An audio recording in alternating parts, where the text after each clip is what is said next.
For my own part, I was asked to pray with people, and also people were clearly anxious that relatives got news that they were out of the carriages and they were relatively okay. The sheer scale of this disaster has yet to sink in for many who witnessed the tragedy at close hand. Yes, Katie Oscoff reporting more from Katie and from John Hill at the scene later in the programme. But now let's cross to Pontefract General Infirmary, where the largest number of injured train passengers were ferried in a fleet of ambulances. At the hospital, Calendar's Chris Kiddy. Chris. Yes, I'm here at the infirmary with Mike Playforth. Mike, what's happened today exactly? Well, we got a call at 7:20 this morning to say there'd been a major road rail accident with an unknown number of casualties. So we introduced our MAJAX plan and called in staff to manage a major incident. And during the following 2 hours, 31 patients were brought here with a result of their injuries. 8 of whom actually got very serious injuries. One required an operation here for bleeding internally and is now on the intensive care unit. Another person has serious chest injuries and is on our intensive care unit here. 3 other patients have had to be transferred to St James's Hospital with a combination of spinal injuries and serious pelvic fracture. One person's gone to Leeds General Infirmary with a serious chest injury. One further patient's to Pinderfield with a serious facial bone fracture. You have a major accident plan, obviously. Did it go according to plan? It did indeed. It went very smoothly indeed. Everybody performed very professionally. All the people who should have turned up to do their job did, and did very well, and I think we should all be very grateful for the way people are responding to this emergency. We know about the injuries. What sort of condition were the people in themselves? Very shocked, I would think. Very, very shocked. I don't think I've seen people quite so quiet. They had, although the ones who were relatively minorly injured, they were sort of nasty cuts and broken bones, but they were very, very quiet, obviously very, very stunned. I think the cold and the fact it was a train accident has been very stunning for them. So how many remain here tonight? We've got a total of 15, 2 of whom are on the intensive care unit. How serious are they, Mike? Well, to them, they're very serious. They have really quite extensive wounds to their scalps and limbs and 1 or 2 fractures. But none of them are the ones on the main wards I think are life-threatening. Though they will remain under observation and be reviewed again thoroughly in the morning to make sure that all the injuries have been correctly treated. Have you had to deal with this kind of thing at all in your career before? Yes. I've been a consultant here since 1991. And when I was appointed, I was told that once in a consultant's career of 20 years you'd see a major incident. This is in fact the 3rd that I've been involved with here, so unfortunately these are becoming more frequent. But things went smoothly. Things went very, very smoothly. We have a well-written MAJAX plan which is re-looked at every year, and areas of it are tested, as well as the tests have actually been through in reality in this hospital. Mike, thank you very much indeed. From Pontefract, it's back to you in the studio in Leeds. Well, thanks to Chris Kiddy. Well, earlier this afternoon, the Deputy Prime Minister, John Prescott, travelled from London to meet with emergency workers and inspect the crash site. And this is what he had to say. Well, it's clearly a terrible tragedy, and our thoughts at the moment must be with those that have been wounded and injured in this situation, and also those to the relatives of those that have died. A full assessment of that is being made, and a statement will be made later. We obviously admire the great professionalism of our rescue services and emergency services. They're doing a tremendous job here under the most difficult of circumstances, but as far as we're aware, most people have now been removed from the site who are travelling or involved in this tragedy.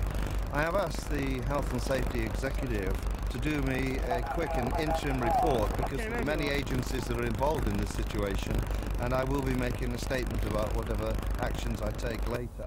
I shall be making a statement to the House at 7 o'clock this evening, and then I shall give a fuller statement, and then that's where we are. Any indications, Mr. Prescott, that you can give us about how this might have happened? Obviously very early days. No, it wouldn't be right to speculate about that at the moment. Of course, I've heard the interpretations given by the various agencies here, but it was triggered off, of course, by a car coming up on the motorway. But I don't want to say any more than that. There are people looking at that. Hopefully I might be able to say a little bit more at 7 o'clock. But you can imagine it takes a few days to get a proper and interim report, and that will be given to me by the Health and Safety Executive in the next few days. Thanks very much. Thank you. afternoon, well actually just minutes before the accident, the 4:45 a.m. train, which was travelling from Newcastle through to London, had just departed from York Station. At the station today, there was shock and disbelief among commuters there. The crash has disrupted services all day along the main East Coast line, yet another blow for an already beleaguered railway system. But as Georgia Webber reports, most passengers at York today felt sadness rather than anger. It was an unnervingly quiet scene at York Station. Passengers turned away as news filtered through of the crash and trains to London were cancelled. But questions are already being asked as to how a vehicle came through barriers on the M62 motorway, ending up on rail tracks in front of the train. There are issues there that clearly need to be looked at in terms of ensuring that road vehicles can't get off the motorway or trunk road system and go onto railway lines. The express train passed through York at 6 o'clock this morning on its way to London, when it collided soon after with a vehicle and a freight train at Great Heck between Selby and York, killing at least 13 people and injuring more than 70. Tragic, amazing. We can't believe that this has happened to us. But our prime concern clearly is for those passengers on board the train today. Well, it's so sad. It's just an accident. Whether it's due to the weather or what, we don't know. Terrible. Really upset over it. I mean, I saw the news this morning and I don't know, it just seems to happen time and time again. When's it going to stop?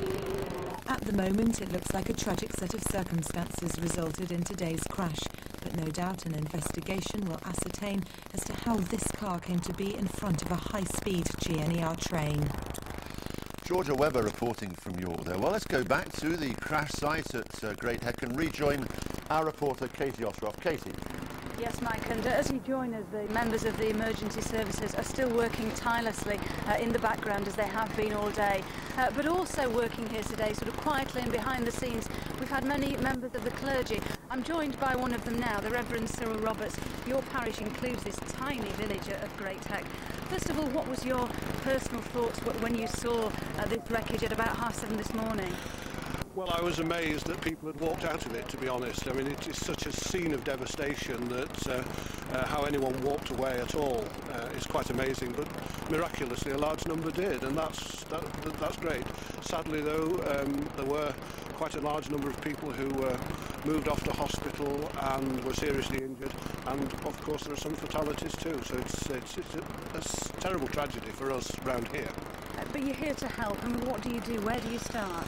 Well, when I arrived this morning, there were people, the people who've been described as the walking wounded were wandering around in the farmyard, and I spent time with some of those. Some of them were just shaking and crying, so I held them, hugged them, spoke to them, listened to them. Then I moved on to the barn, which had been set up as a triage post, and spent time with some of the more seriously injured people. And then the emergency services were absolutely incredible. I mean, I expected chaos, and it was very calm, extremely well organised, and they moved people out to hospitals all over Yorkshire with extraordinary speed and efficiency. I couldn't praise them highly enough, actually. It was quite amazing to see it. And then I actually then got a proper look at the wreckage when things quietened down and the last of the casualties had left the scene. That would be, I don't know. I don't wear a watch, so I can't tell you what time it was, but it was a long time before I took in what had really happened, and then I was horrified. I was with a young woman, I guess about 30 years old, who was in the barn, which was the triage post, and she was probably quite seriously injured. And I was speaking with her and spent quite a lot of time with her. And then when she was lifted into the ambulance, she saw the wreckage that she'd been brought out of as she was going into the ambulance, and she covered her face and broke down. And that was a terrible moment for me. I felt heartbroken for her, really, because... You must feel quite drained after all you've seen today. Now, I know you've got a service tonight, but what are you going to be saying to people in that service so soon after what's happened? I'm not actually going to be saying a great deal, because the Bishop of Doncaster has actually very kindly offered to help me out, so he's going to do most of the talking. I seem to have been talking all day. And but I mean, what we will be doing is obviously we'll be talking about what this means, and we'll be talking about the kind of support that we may need to put into the community. I guess some people will be coming back here to the scene of the accident, and my little church at Heck will be open and staffed for the next 2 or 3 days for people who return to the scene. Thank you. Thank you very much. And we will be going to that church service as well. I know that's where you're off now. So from the scene, it's back to you in the studio. Yes, thanks very much to Katie there. Well, actually, one of the local residents in Great Heck who saw the horrific scene firsthand this morning was actually Charles Watkinson, and he joins us now in the studio. Charles, I know the first thing that you realised that something was wrong, you heard a rumbling, but that's normal, isn't it? You live near a railway line. That's right. The rumbling and the shaking of the house was considerably greater than we'd normally get, and I jumped up. I was just getting out of bed, so I was already awake. Jumped up, went to the window, looked out. It was pitch black, so I couldn't see anything. I didn't see any lights on the railway line, which if there had been an accident I would have expected to see. And then I ran and looked through other windows, thinking that maybe a truck had come off as it had gone over the railway bridge, but there was no sign of anything. And so I went and started to get ready for my day. I washed and shaved and put my clothes on. It was only then when I was thinking more clearly that I thought, no, there must have been something happened, and I went outside. And what met you there was a neighbour of yours who'd been down to the scene and was just completely dazed by what he'd witnessed. Initially, I went out into my driveway and I saw that there were some railway wagons on the track. I couldn't see the passenger train, and I thought simply that there'd been a goods vehicle derailed, and I rushed back into my house and grabbed a camera. And I then went up onto the railway line, up onto the bridge, where I could see the front end of the freight train, which was in an horrendous mess and was almost in one of my neighbour's buildings. I mean, it had actually sort of come to the fence, and it was very near the house. It was so near, and it was so mangled, I couldn't imagine what had happened to it. And it was then that I went and looked over the other side of the bridge, and it was then that I realised there was a passenger train, and I just thought, oh my God. It was very traumatic. I'm sure it was. And one of the things that when we spoke to you this morning, and I do appreciate that you've lived this all day today, and thanks very, very much for coming in. But you couldn't believe how a train, I think John mentioned it in his piece as well, had just disintegrated, almost like matchsticks.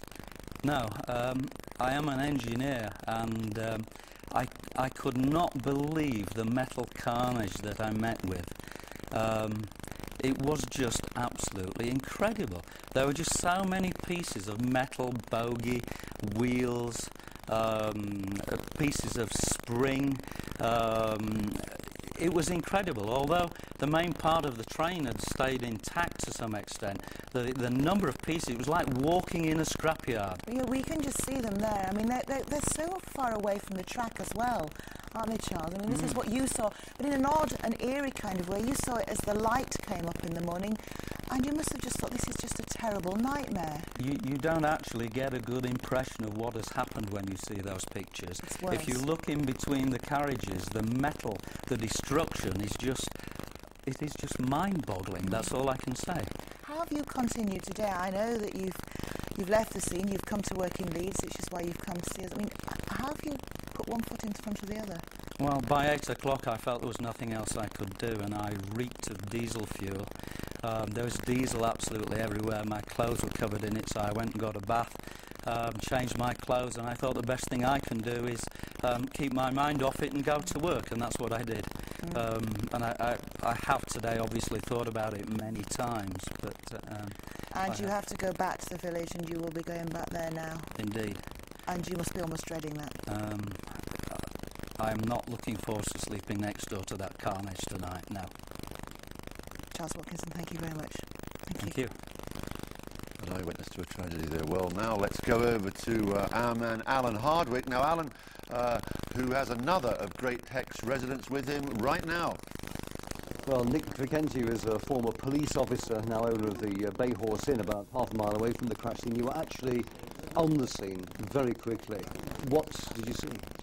My first visual contact with the scene was the carriages, railway carriages that were twisted and in effect devastated and decimated at the side of the track.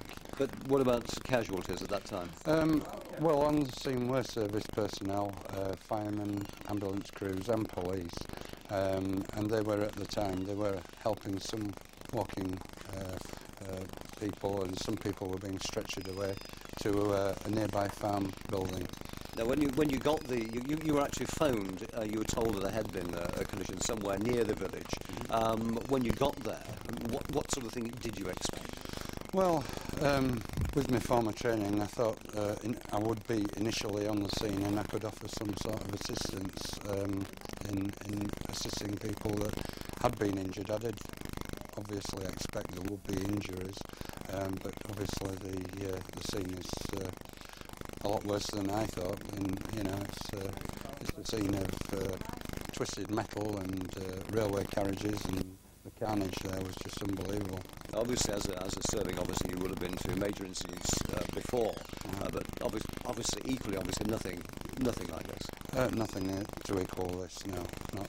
I've been to many road accidents and what have you, but this far and away surpasses anything I've seen before. Nick, for the moment, thanks very much indeed. And now, back to the studio. Yes, thank you very much, Alan. Well, the train that crashed was heading down the East Coast line to London's King's Cross. Our reporter David Harrison has been gauging reaction to today's crash in the capital. Yes, thank you. Well, the mood here at King's Cross Station has been somewhat sombre today. There's been little of the usual hustle and bustle that any regular rail travellers between Yorkshire and London will know of. This is, of course, the station where the derailed passenger train, the 4:45 Newcastle to London commuter service, was destined for. Now, you may be able to see behind me information about the crash was posted early on, and many trains have actually been cancelled. Some passengers who did make it down from Yorkshire to London today spoke to me about their shock on hearing news of the accident. I was very worrying. I was extremely worried. I was on the train behind it. Yeah. How does it make you feel about rail safety? Well, quite worried actually. I'm quite concerned. Quite surprised about the fact that a car could come off the bridge onto the railway line. It was just a travesty, really. We were fortunate that we were able to get a lift to Leeds and come down on another train. But we don't know, and we've been on a train for 4 hours, so we don't know any of the updates, but it's a great, great tragedy, and we're all very, very sad. Horror-stricken, because in fact I was booked on that train from Northallerton, and because of heavy snow, I missed the train by 5 minutes.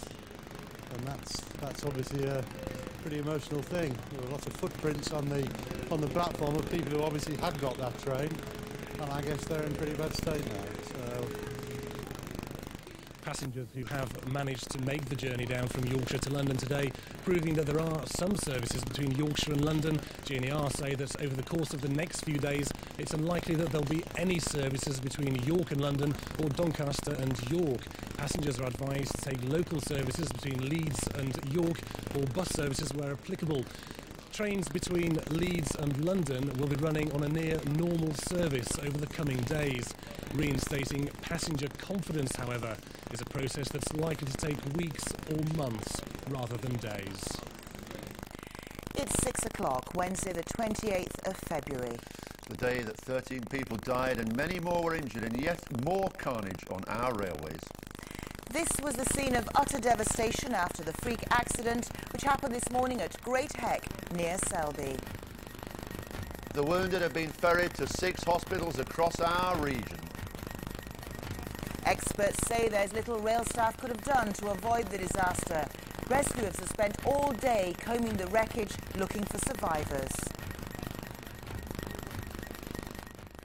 Well, the first reporter on the scene this morning was Calendar's John Hill, and he's been there all day monitoring the rescue operation.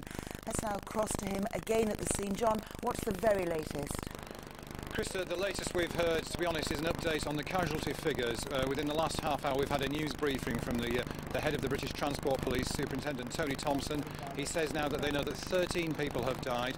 11 bodies, though, that they understand remain on the wreckage of the train, of the express passenger train. 40 what they call walking wounded were taken to hospitals and in the area, and a further 30 people with serious injuries, head, chest and fractures to their limbs, were taken in ambulances on stretchers to 6 hospitals across the region. They fear that there is the possibility that there may be further bodies on the carriage, on the carriages of the express passenger train, but at this stage they just don't know. That, though, is their fear. Let's get the latest now, though, from David Wynne, who's the Deputy Chief Fire Officer for North Yorkshire.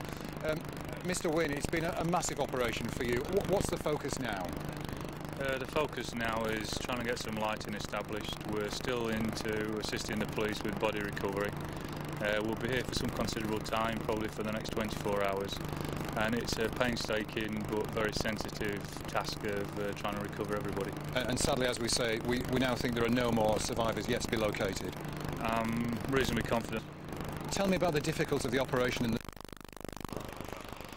400 tonnes of intercity express derailed, then smashed, as it hurtled through North Yorkshire at 125 miles an hour. An accident of extraordinary coincidence. A 36-year-old man was towing a car on a trailer when it slid off the M62 motorway, down onto the main East Coast line. The car driver escaped serious injury, and while calling the police, saw the express coming. The intercity driver, who died, would have had only seconds before the impact. All 11 carriages came off the track, juddering and careering, only to be ripped into by a freight train coming the other way. It seemed as though there was something underneath the carriage, dragging on underneath the carriage. And then all the glass in the windows shattered and the glass was flying about. And something must have hit the carriage on the side, because on the right-hand side going south, the seats were torn out and into the aisle. Both trains were partially under a bridge. It was dark, just after 6 a.m, and local residents were soon there. There's a lot of diesel about. One of the things that surprised me was there's even diesel up on the top of the bridge here. It was absolutely soaked in diesel when I came across. The whole scene's just an absolute carnage. I personally cannot believe how a train can disintegrate into so many pieces. It is absolutely incredible. Many of the passengers managed to get themselves out, but at least 30 had to be cut free, though it took 7 hours amid a jumble of wreckage and tons of coal from the freight train.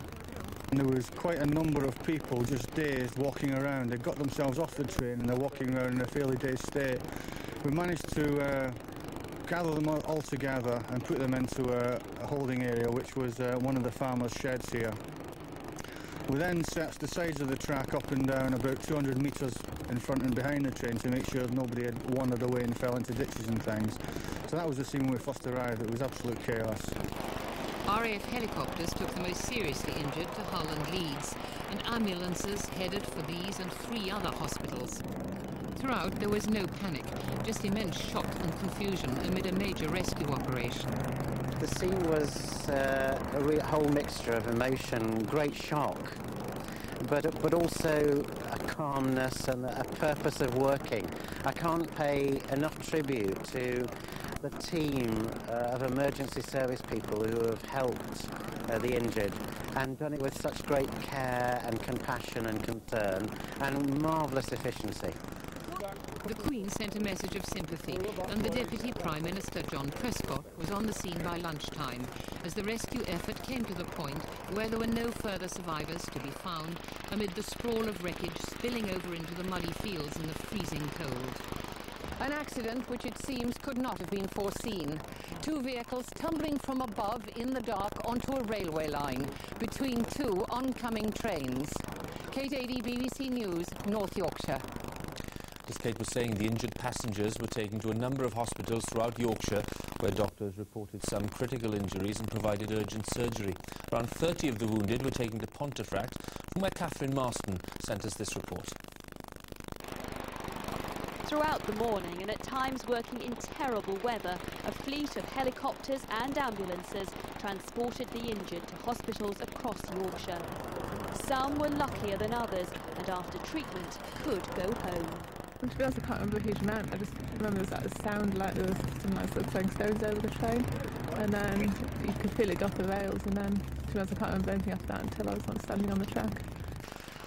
Relatives of the victims say the injured are deeply upset by the crash.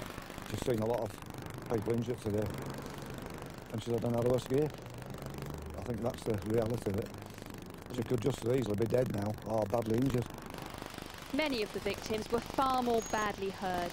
More than 30 were taken to Pontefract Hospital, just a few miles from the scene of the crash. The victims had a variety of injuries, some of them very serious. At least 2 needed surgery. I think every patient we had here was able to indicate to some degree how they were feeling. Most were obviously very shaken and very upset, as perhaps you can imagine. Some patients clearly required specialist treatment for head and spinal injuries, and they were transferred to other hospitals. Many, though, are still too ill to be allowed home and will need medical treatment for some days to come. Well, tonight, of the 31 victims that were brought to Pontefract Infirmary, 16 are still here. 8 of those have what's described as very serious life-threatening injuries, although we understand they have all now been stabilised. One person is in intensive care and another will be transferred to a hospital in Leeds later on this evening. The poorliest people have injuries like to their spines, to their heads, and also internal injuries, and they will be here for at least the next few days. Hugh. Catherine, thanks very much. The inquiry is already underway. Among several difficult questions, how was it possible for a car to roll down an embankment onto the railway tracks? Here's our transport correspondent, Simon Montague. This is where the Land Rover and its trailer carrying an empty car went off the road, and this is where they ended up. On the verge of the motorway, you can see the tyre marks in the grass. And as you travel along the carriageway, you realise the Land Rover was already halfway down the embankment before the start of the crash barrier that was supposed to protect the railway line. While the emergency services have been tackling the disaster that followed, investigators have been seeking the initial cause. Where the motorway crosses over the railway, the tracks are protected by a 30-metre crash barrier. The Land Rover and its trailer were heading west on the M62. The vehicles went out of control and left the motorway before the crash barrier started. They slid down onto the track.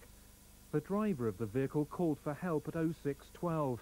He was still on the phone 3 minutes later when he heard the Newcastle to London GNER express train approaching. It hit the car. The passenger train was derailed, but it travelled upright for a short while before rolling onto the other track. It was then struck by the coal train heading in the opposite direction.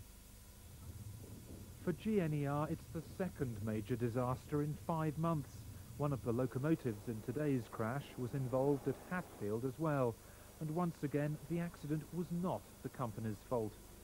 And how it is possible for a vehicle to come off a motorway and come onto the road line, it's got to be investigated. It should not happen. Our job is to make the railways safe, and after Hatfield we have worked so hard to make the railways safe, and we continue to work to make the railways safe. And then for something like this to happen, that's got to be looked at and investigated. The crash barrier leading up to the motorway bridge meets the required design standard from 1985. The Highways Agency that's responsible for the motorway has sent engineers to the scene. They've joined the police plus investigators from the Transport Research Laboratory and Health and Safety Executive. It's a joint effort to find out how what started as an ordinary traffic accident turned into a major disaster. Simon Montague, BBC News. Let's go back to Selby and join Kate Adey. Kate, the emergency services, as we saw in your report, working very hard throughout the day at the crash site. What is the position there now? Well, as night has fallen, those people whom you saw inspecting the track, and there's been huge numbers of people covering the large area which this crash has covered, from where the initial impact was to where the trains eventually ended up, they have stopped work. But we got indication a short while ago that they may be removing some of the bodies that have been left in the wreckage during the day. Arc lights have now been set up, and it looks as if more work is going to go on. Just 6 months, difficult to believe, Kate, really, since the Hatfield tragedy, and yet the circumstances here very, very different. Some would say bizarre circumstances. I think this is one of those occasions where the word accident does cover it. An accident in which several things combined, which you would not plan for, which you would not imagine could all happen. But these things do happen. that it has happened at a time when railways have been much on people's minds. I think this is added to everything. But tonight it is seen as a terrible accident. Kate, Ms. Selby, thank you for that. And there is an emergency phone number for anyone who's worried about relatives who may have been involved, and the phone number is 020 7834 7777. Once again, 020 7834 7777. And viewers in the north and northeast of England can see a special programme on the crash. That's after the 10 o'clock news tonight. And BBC News 24 will bring you any further developments throughout the evening. Today's other stories now. The foot and mouth crisis is getting worse. At least 6 more cases were confirmed today. There are growing fears that strict measures to control the disease have failed to stop it spreading abroad. Today's new cases are spread across England and Wales, 2 in mid-Wales, 1 in Herefordshire, 1 in Lancashire, 1 in Devon, and 1 in... Horrendous, and there's a lot of tangled wreckage. It's going to take us some time to actually work our way through, both to recover those people that we know are dead in the wreckage, and also see if there's anybody else in there. But it's far too early. Our priority, obviously, is to get those people out and to identify them, so that those people who are sadly waiting anxiously for some news can actually be told whether they've lost someone or not. But it's going to be a long and difficult job. Now, the emergency services and yourself have been working there all day, but you're still there. What's going on now? Well, the recovery process is continuing. The lighting and generators are being put up, and the plans have been worked out to sectorise the different sections. We know where we've identified people that are already dead in the wreckage. Those people have got to be removed. It's a very slow process. Once we have removed all the dead people, then we will be recovering the property. I mean, there'll be thousands of items of property to recover. And also the investigation is carrying on. As you're aware, that the cause appears to be the Land Rover going off the M62, landing on the railway tracks when it was hit by the 445 Great North Eastern high-speed train from Newcastle to London, which then deflected off the wreckage and then hit the oncoming freight train. But it's one hell of a mess there at the scene. It's going to take us some time to clear it, and people sadly will have to be patient because everybody's doing as best they can, but that's our top priority. Have you any idea how long before this wreckage, this carnage is all gone from here?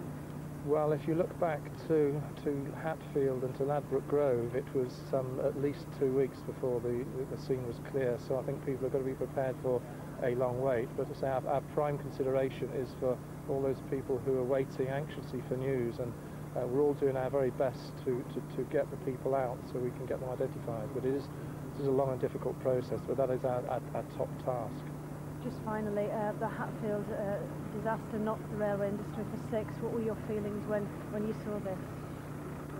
Well, absolutely devastated.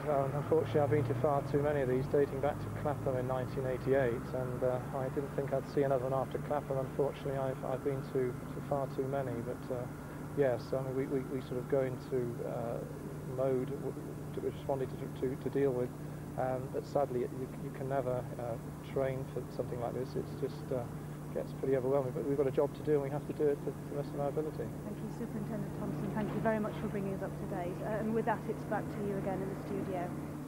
Yes, thanks, Katie. Well, joining us now again is Charles Watkinson, one of the residents of Great Heck, and indeed the first outsider, as it were, onto the train crash scene itself.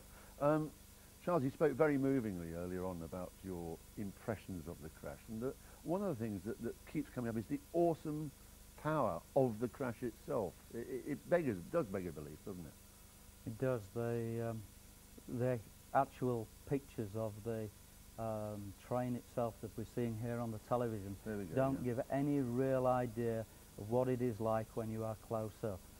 I wasn't the first on the scene, but I was probably the first into some of the more badly damaged, inaccessible carriages. I ran with a neighbour to get a ladder and got into a couple of the carriages initially and spoke with people, told them that rescue was on the way. I was very surprised at the stoicism of the people in the carriages. There were people uninjured or apparently uninjured who were helping people who were injured, and they were all very calm and collected, and even the injured were not complaining. They weren't saying, "Get me out of here," or anything like that. They were just patiently waiting to be rescued. It does seem trite to say this, but you were a man learning lessons as you stood at this impossibly desolate scene. Yes, I was just very frustrated at not being able to help more than I could help. We did manage to get about 12 people off the train, myself and another guy who was a member of a mountain rescue team who had a window breaking hammer, and we managed to break a few windows and get people out by that means. You see, we journalists over the coming weeks might ask questions, might ask difficult questions, but as you stood there, could you understand the initial helplessness, the quiet, the silence that surrounds an immense tragedy? I couldn't understand how it was possible for the scene to be just so calm and so quiet. It was actually eerie. Well, thanks very much for coming in. As Krista said earlier on the programme, we appreciate that, and well, you probably don't know it yourself. You're in shock, and I know you're very moved, just like the Chief Executive of GNER himself. Thanks very much for joining us. Thank you. My heart goes out to the people on the train. Thank you, Charles Watkins. Let's now go back to Pontefract to find out the very latest on the casualties from our reporter Chris Kiddie. Chris, what's happening? Yes, it's been an extremely busy day for staff here at Pontefract General Infirmary. 31 casualties were brought here this morning after this morning's train crash, and 15 remain here tonight. 2 are in intensive care. One, we are told, has internal injuries, another has severe chest injuries. Now, throughout the day, casualties have been transferred from here to other hospitals in the region. 3 went to Jimmy's with spinal and pelvic injuries. They went under police escort this afternoon. 1 person has gone to the LGI in Leeds with severe chest injuries, and another casualty was transferred from here to Pinderfield Hospital in Wakefield with severe facial fractures. So the news from Pontefract tonight is that 2 people are still seriously ill here in intensive care, 12 hours after this morning's tragic train crash. From Pontefract, it's back to you in the studio. Thanks very much, Chris. Well, earlier today, Krista spoke to a rail expert, indeed, a member of Rail magazine, Christian Woolmer. In London is a rail expert, Christian Woolmer from Rail magazine. Christian, from what we know about this morning's tragedy, it would seem to be more a freak accident than another Hatfield or Paddington, wouldn't it? Yes, this is really a road accident that has caused a rail disaster rather than a rail safety matter. And I think that's what the focus of the investigation will be on. It's not like Hatfield or Ladbroke Grove and Southall, all of which had reasons caused by rail industry people. This is a result of a very unlucky piece of possibly bad or unlucky driving by somebody that then caused a rail disaster. Nevertheless, one question still remains for me unanswered tonight, and that is how, if there was an accident on the track, how another train 7 minutes down the line would fail to know of it? We don't know what the time between the 2 trains was. What we don't know precisely that timing. Now, of course, if the line had been fouled and the train was lying there for some distance, for some time, there is a procedure by which rail staff run up the line to put down detonators and to warn the oncoming train. Now, it's very clear, as I understand it, that there wasn't that amount of time. There wasn't a big gap between the 2 trains arriving, and there wasn't time to alert the second train. Nevertheless, Christian Woolmer, I mean, one can certainly say tonight that public confidence at rail travel has been dented even further by this disaster. Well, of course, people will be anxious about this, but I think it is very important to stress that statistically rail does remain the safest form of travel. The trouble is, when you have an accident like this, it does create very dramatic pictures. It creates a lot of interest in the media, and it gets a lot of coverage. But for example, only a couple of days after the Hatfield disaster, there were 6 people killed, I think in your area, on the motorway accident, and there was virtually no coverage at all. And I think that's one of the issues. But people should not be put off travelling on the railways. It is still, on average, much safer than travelling on the roads. Well, we make no apologies for the amount of coverage today. It has been a terrible, terrible day. But Christian Wommer, thank you very much for your words. Yes, we must actually make it quite clear that I spoke to Christian, in fact, half an hour ago. And as we know already from speaking to the Chief Executive live on this programme, Christopher Gard at GNR, in fact, the time gap between the crash of the two trains was much, much shorter than that. In fact, Mike, it was only, I think, a question of seconds. And that, to me, is the most incredible thing. Absolutely. Well, let's end by going back for the final time to Great Heck to get the latest there from our two reporters who've been at the scene all day long, John Hill and Katie Oscroft. And Katie, let's ask quite simply your impressions of the day and what sticks in your mind.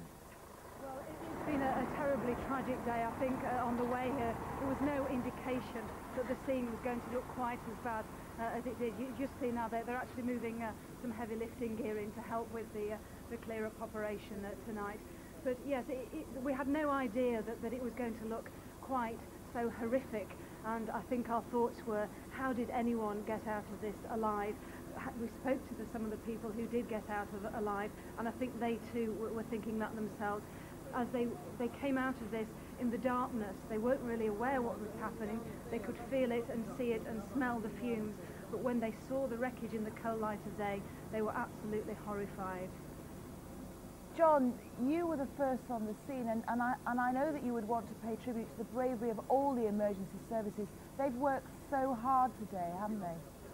I think they would say that they weren't overwhelmed, but I think when they turn in tonight, they're really going to consider what an extraordinary and tragic turn of events today has been, because they've worked like superhumans, really. When I arrived, shortly before 8 o'clock, there were hundreds of fire personnel and ambulance staff doing their very best, and I'm afraid that's all they could do today. Well, John and Katie, many thanks, and indeed thanks to all our reporters, to our camera crews and technical staff. All right, now though, we leave you with the words and images of what was a truly tragic day at Great Heck. Good night.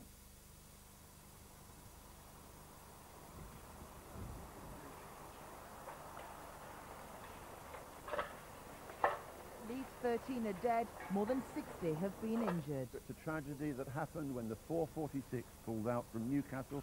Then there was a crash at Great Heck near Selby. Ready to the scene of terrible devastation. Tangled pieces of metal everywhere. A lot of people in pain.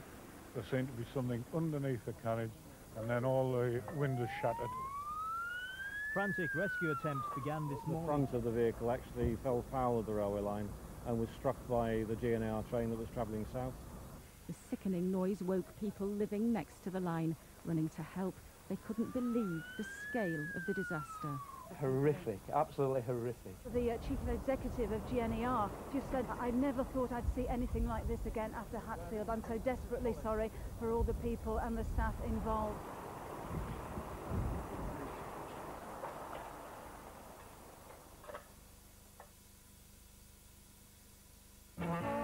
YTV Weather, sponsored by Yorkshire Electricity.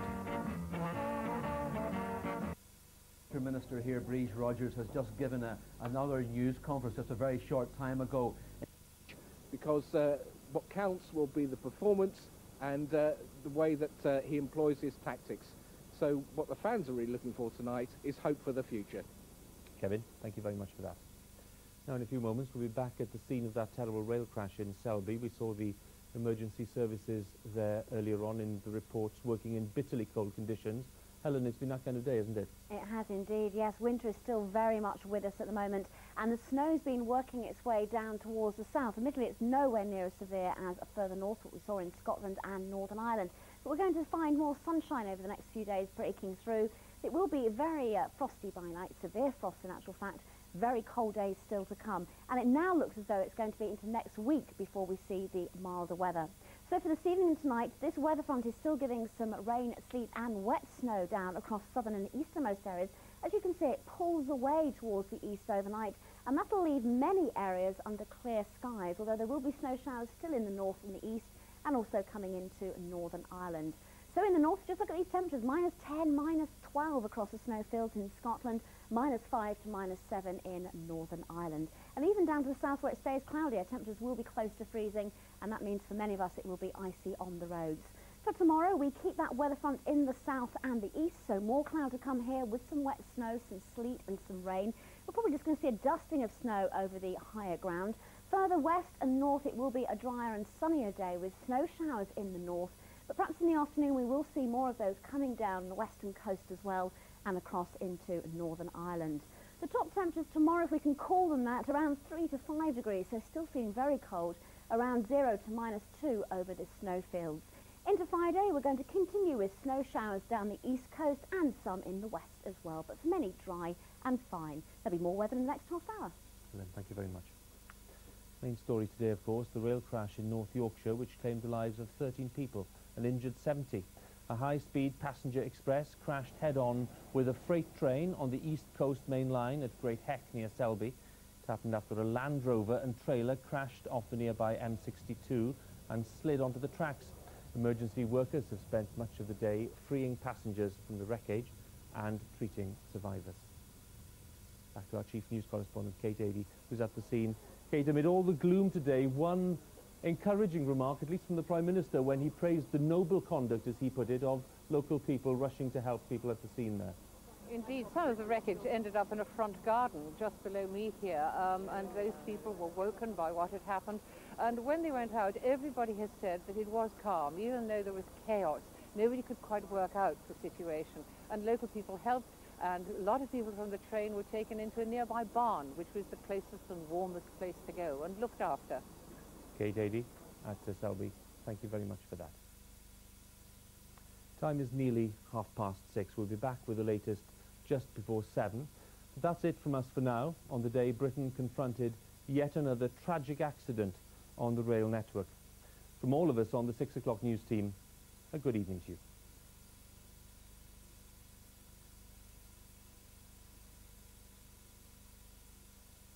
Did you know how easy it is to watch almost all your favourite BBC programmes with subtitles? From award-winning drama and comedy to films, sports coverage and the local and national news. You can find subtitles for all sorts of programmes on CFAX page 888.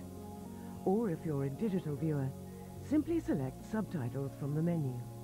Log on to bbc.co.uk/info for more details. Across Yorkshire, Lincolnshire and the North Midlands, this is BBC One with Look North, presented by Claire Frisbee in Leeds and Harry Gratian at the scene of the Selby train crash. Good evening from Great Heck near Selby, the scene of one of the worst train crashes ever in the north of England, and certainly one of the biggest ever rescue operations. Normally this village is almost anonymous, but today it finds itself centre stage after a freak accident. A sea of total carnage, the high-speed passenger train shredded as it collides with a coal train. The car that triggered the fatal chain reaction.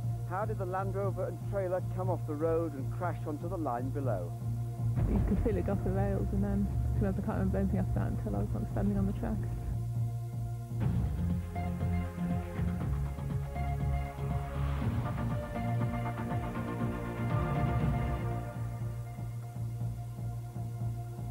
A rumble followed by a thunderous jolt were the only audible warnings that the villagers of Great Heck received this morning at around 6:20. After that, there was almost total chaos as the rescue operation moved into place. We'll be looking at the day's events through the eyes of our reporters in the next 20 minutes or so. But first, let me tell you where Great Heck is. It's a very small village, 7 miles or so from Selby, and about the same distance from Pontefract as well. Our first report comes from Vicky Johnson. This is the scene of utter carnage which has catapulted the tiny village of Great Heck into the public consciousness like Hatfield and Paddington before it. 20 minutes after leaving York, passengers were jolted out of their early morning reveries by a hideous grinding. They all knew immediately what was to come. All of a sudden the lights went out and we just seemed to be going everywhere in all directions.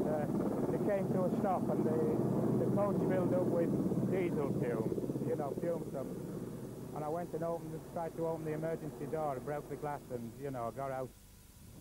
This disastrous mangling of the two trains appears to be the result of a freak combination of circumstances. A Land Rover towing a trailer with a car on top careered off the M62 motorway down the embankment onto the main line below. Moments later, the GNER service travelling at 120 miles an hour collided with it. Although the GNER train stayed upright, it then veered into the path of a freight train heading north to the nearby power stations. Villagers, who were woken up by the sickening scraping of iron and steel, rushed to help. With my neighbour here, we went and got some ladders and tried to assist people getting off the train. The whole thing's just an absolute carnage. I personally cannot believe how a train can disintegrate into so many pieces. It is absolutely incredible. While ambulances ferried up to 70 passengers to local hospitals, firemen worked for hours to cut through the wreckage to recover more of the dead and injured. Meanwhile, the walking wounded were comforted by the local clergy. It was a question of holding people's hand in some cases, being asked to pray with them, just listening to them, and many people wanting to get word to relatives that they were okay in the sense of being out of the carriages. People living close by had a miraculous escape, with the overturned freight train spewing coal and mangled wreckage literally up to their doorsteps. I think I'm incredibly lucky, and I think the person next door family are. You know, it could have been a lot worse. I mean, if you know, some of these large bogies off these trucks had taken off into the air, they could have gone straight through into the house, couldn't they? There have been literally scores of reporters, camera crews and photographers here, but now we've been moved away from the bridge while heavy lifting gear is brought in. We understand that all the bodies have been removed from the train and now the salvage operation can begin in earnest. But that operation could take days and the inquiry even longer, leaving those involved in today's disaster with time to reflect on the few seconds it took to turn their lives upside down. Vicky Johnson, BBC Look North, Great Heck. Well, some of the first people onto the scene, Dean Fuddipat, who lives probably about 50 yards or so. Just tell us exactly what you saw, Dean. Well, I saw initially, I was woken up by my wife, who saw 3 ambulances and fire engines outside our door, and we thought initially it was actually our house which might have a problem, and then we rushed out, and I got dressed and I walked up the road and began to see the sort of start of what was obviously an absolutely horrific accident. I looked to the left and I could see a train engine on its top about 5 yards away from somebody's house, a neighbour's house.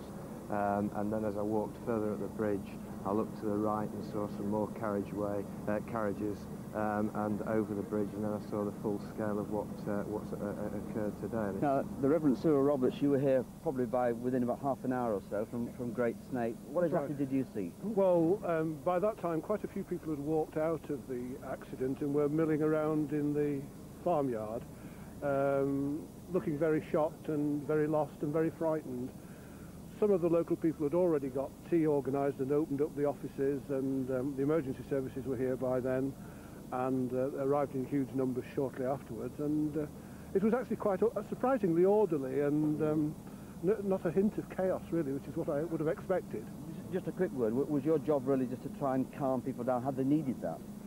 No, it was all pretty calm. I spent quite a lot of time talking with people and listening to them and hugging them and holding their hand, just trying to be supportive really, and then I moved into the barn which was a sort of temporary triage post where more seriously injured people were. Some of them looked very seriously injured to me. Just a quick word, Dean, how do you think the community's been affected? A brief answer if I may. Well, I think we're very, very saddened by what's happened and shocked, and I think you know, we mourn the loss of a lot of people today. Dean and Cyril, thank you very much indeed for joining us this evening. Well, the Prime Minister himself has paid tribute to those who died and the community affected. And responding to a question from the Selby MP, John Grogan, he said that a full and detailed investigation would take place. In respect of the villagers in my honourable friend's constituency, they have behaved in an extraordinary, neighbourly, exemplary way. And it is remarkable how, in Britain, local communities, in times of crisis like this, pull together and do the very best for other people. The Prime Minister, Tony Blair. Well, within minutes of the crash actually happening, the emergency services were on the scene. Some of the injured and walking were treated at the trackside. Many others were driven or flown to hospitals in or around the region. Paul Murphy reports on what was a massive medical effort. At 28 minutes past 7 this morning, less than an hour after it happened, the first casualties were arriving at Pontefract General Infirmary. I was just reading my paper and then suddenly there was all this noise and the train started making funny movements. You just felt like you're hitting a branch or something to start with, and it just got worse. So that was it. Can't remember anything else. Hospitals in Doncaster, Leeds, York and Hull also began emergency measures, but Pontefract, just 15 miles from the crash, took most of the casualties. We received 31 patients. Other hospitals in the region also took patients, and you know, from our point of view, things went, I think, as well as they could have done. Then there are the scars the medics alone can't treat, the traumatised victims and families in need of emotional support. Well, Christian love, compassion, and just to be there for them. It's everybody's worst nightmare, isn't it? Among many distraught relatives, Di Edwards, who'd rescued his own daughter from the crash after she'd phoned him from her mobile. And obviously when you wake up and you get a message like that, it's quite a shock. And she couldn't tell me where she was, but she thought they weren't as far as Doncaster from York. Siding Selby Police. Bill Shaw visits his injured wife in Hull. As a victim of the Lockington train disaster 15 years ago, he'd often talked to her about how to survive a train crash. And do you believe your wife was aware of this safety advice? Because she said to me, I did exactly what you said. I mean, that was one of the second things she said. I'm okay, I did what you said, I got down on the floor. Tonight, more than 40 victims of this crash are being treated at hospitals throughout the region. Their distraught relatives are continuing to arrive, and they're being met by trained counsellors.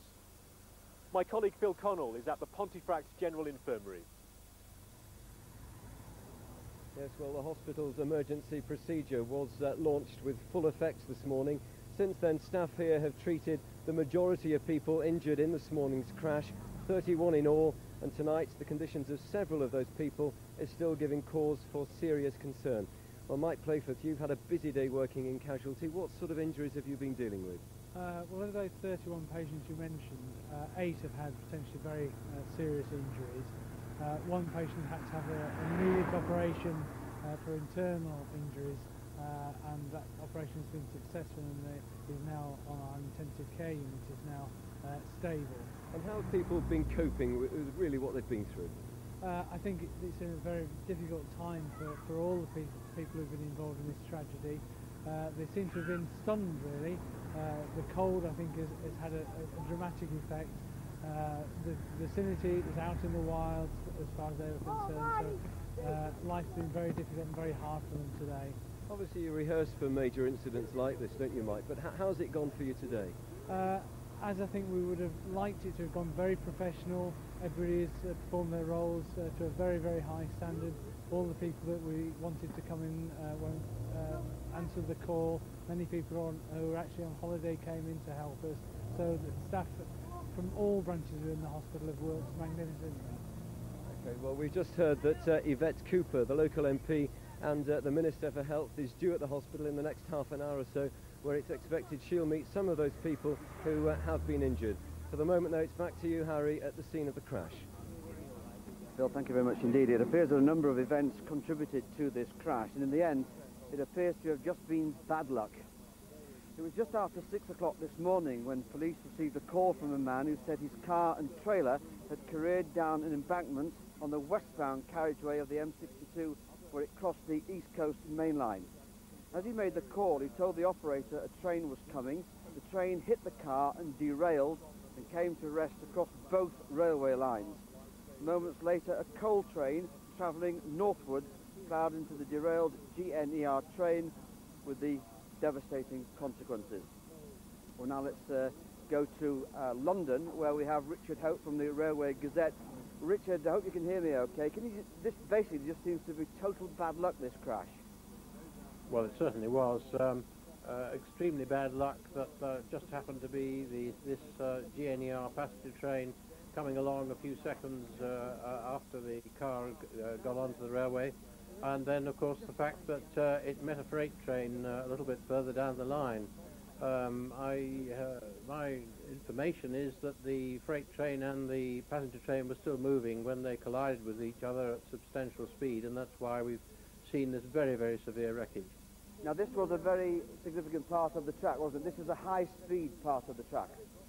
Yes, the maximum speed here is 125 miles an hour for passenger trains, of course. The freight train in question would be authorised to run at 75 miles an hour, but perhaps might have been going a little slower, 60 to 65 miles an hour. We'll have to wait and be told about that. Now this comes at a very, very bad time, of course, with British Rail just getting back to normal in some shape or form. Yes, we've had a very rough time on the railway since the Hatfield crash, derailment on this same line, and one of the same great northeastern trains involved. That occurred in October, just over 4 months ago, and with massive speed restrictions, particularly on the East Coast main line, because of the condition of the rails. The services have been in a shambles, but now, as you say, they are getting back to some sort of normality, or at least they were, as far as the East Coast is concerned. Richard Hope of the Railway Gazette, thank you very much indeed for joining us. We've been joined now by Superintendent Tony Thompson from British Transport Police. Good evening. Can you tell us what the latest developments are? Well, we still have 13 people confirmed dead, of which 11 are still in the wreckage. The situation down below us and behind us that you can't see is extremely complicated. There's an awful lot of mangled wreckage. It is quite horrendous and very, very difficult to work. What we've got to do is gradually remove, starting from the outside, working in, to remove all the wreckage, remove the carriages, and that's going to take some time. And of course there's a great sensitivity about this particular process, a very distressing one as well. It is indeed, but our priority is to recover those that have died in this tragic disaster as soon as we can, so that those people who are waiting anxiously now for some news can be told whether their loved ones have died or survived. And that's going to take some time. It's not going to be a quick process. I take it that this scene now that we're witnessing behind us with heavy lifting gear, etc. coming in, will be something that the residents around here will have to be used to for quite some time to come now. To be realistic, if we look back to Hatfield and Ladbroke Grove, the scene was in operation for about 2 weeks, so I think we're going to see a lot of this activity for the next couple of weeks. Well, thank you very much indeed, Tony Thompson, for joining us. I know it's going to be a long and arduous process in this respect. Now, of course, many people will be very concerned that they've got relatives who've been involved in this crash. Can I give you a helpline number specifically for those who feel they're involved in some shape or form? The number is 0207 834 777. That's 0207 834 777. And now we can go over to York Railway Station, where Penny Bustin is talking to someone from GNER. Penny. Thank you, Harry. Yes, I have with me the Chief Executive of GNER, Christopher Garnett. You must think of today as a completely freak sort of day. Couldn't believe it when I heard about this accident and the extraordinary sequence of events that led to it happening. This car coming off the motorway, missing the safety barrier by about 5–10 metres, we think, coming across the field onto the track, hitting the track within 15 seconds or so, our train hitting it, and within about another 15 seconds the freight train coming the other way, hitting our train. So these a number of events all coming together in this totally freak accident were just terrible. And it's a road traffic accident, isn't it? I really don't think it was an accident that any train company could have prevented happening. This was a car coming off a motorway which should never have been allowed to come off the motorway and got onto the trains. So what can be done to prevent this ever happening again? Well, I assume that the Highways Agency or whoever will have the same sort of rigorous review after an accident like this that we have after Hatfield and after other accidents, to say what are the learning points. And clearly they've got to say, you know, are the safety barrier rules on motorways and on A roads, are they correct? That needs reviewing, obviously. There was how many billion chance of this actually happening? Well, somebody's done an analysis, so something like 67 billion chance of this accident happening. It is a freak accident. It is not caused by our trains or by the railway, and it's terrible for all the families and everybody else involved. We must offer our condolences to you, because I understand you've lost a couple of members of staff today as well. We understand that some of our staff, we're waiting to hear the full information, but it is absolutely terrible. Mr. Garnett, thank you for joining us on this day. With that, back to Harry at the scene. Penny, thank you very much indeed. I'm not sure whether you can see the activity going on behind me, but some heavy lifting gear is now in place, and that will be the scene here for the next few days. More from me later. For the time being, back to the studio and Claire. Harry, thank you. now the day's other main news, and a third farm in our region, this time in Lincolnshire, is being investigated in connection with the outbreak of foot and mouth. The farm at Pinchbeck in Lincolnshire has been cordoned off. East Coast Main Line. Emergency services are still at the scene. For the latest, let's go back now over to Harry. Well, back here at the scene, Claire, it has to be said there's a very unnatural feel about the whole place, and most of us feel very uneasy about the knowledge that some of the bodies are still actually in the carriages. Obviously, disruption is very, very severe, will be for the next few days, probably the next few weeks. We can get the latest on that situation by rejoining Penny Bustin at York Railway Station. Good evening. Good evening from a rather sombre York Railway Station, where they've been trying to come to terms today with the thought that some of the passengers who alighted from this particular platform onto the 5:59 service to London this morning will not be coming home this evening. Most of those on the train got on North Allerton or here at York. There were at least 30 booked places from here. In the station car park, plenty of reminders of the popularity of this particular early morning service to London. Parking tickets bought in the critical half hour before the departure time. It is of course possible that some of these cars will not be collected from here this evening.